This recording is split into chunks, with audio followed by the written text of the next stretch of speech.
ভাই ভাই একটা হেল্প করবেন? বলো। আপনারা তো অনেক প্রভাবশালী ভাই, একটা চাকরির জন্য আমি আমার বউটাকে ঘরে তুলতে পারছি না ভাই। আমার যদি একটা চাকরি ম্যানেজ করে দিতেন তাহলে আমি শ্রয়কে নিয়ে সংসারটা করতে পারতাম। তোমার একটা চাকরি দরকার না? মনু মিয়া, এই কি অবস্থা আপনার? ওমা, আবার হাসতেছেন, বুঝলাম না কিছু। আমার ইজমত লাগতেছে না? ছাগলের লাহান লাগতেছে আপনারে। আমি জানি আপনার হিংসা হইতেছে, থাকেন আমি যাই দেখা করতে চাই। মনু বাবা, তুমি এগুলো কি করছো? লঙ্গির লগে কেউ কোট পরে? হ্যাঁ, কোট পাইছো কই তুমি? বাজারের দোকান থেকে ভাড়া আনছি। তাহলে একটা প্যান্ট বাড়া আনতে পারলেন না? অত টাকা তো আমার কাছে ছিল না। আচ্ছা ঠিক আছে। বৌমা, আমার ঘরের লক্ষ্মী কই? দেখো না, ঘরের বউ, ঘরের লক্ষ্মী আমি নিতে আইছি। কি ফুপু? কি এর ফুপু?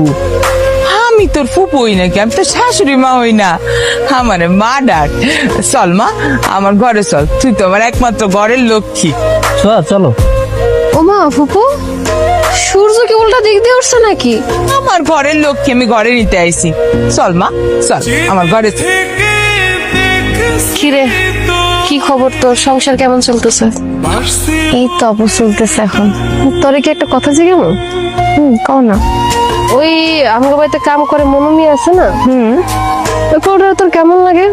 আমার কাছে তো ভালোই লাগে, কিন্তু হঠাৎ তুমি তার কথা জিজ্ঞাসা, প্রেমে টেমে পড়ছো নাকি? কি আজেরা কথা কইতেছস? কই আগরতলা, কই সকিরতলা, ওর লগে কি আমার যায় নাই? তুমি তো বুঝতেছো না যে তোমার ছোটবেলায় সে আকাশ। এতদিন যারা দেশে আসছো, বাবাটার সাথে তো একদিন ঠিক করে কথাও বললা না। হ্যাঁ বলো না, কি বলবো? আল্লাহ চাহে তো কাল বাদে পরশু আমি হজে যাইতেছি। বাহ, খুশির খবর, অত্যন্ত খুশির খবর। হজ করতে যাচ্ছ, কয়জনের বা সৌভাগ্য হয় হজ করার মতো? তার মানে কি হজে যাচ্ছ নিশ্চয়ই তোমার মনের আশা পূরণ করতে, আল্লাহর কাছে মাফ চাইতে।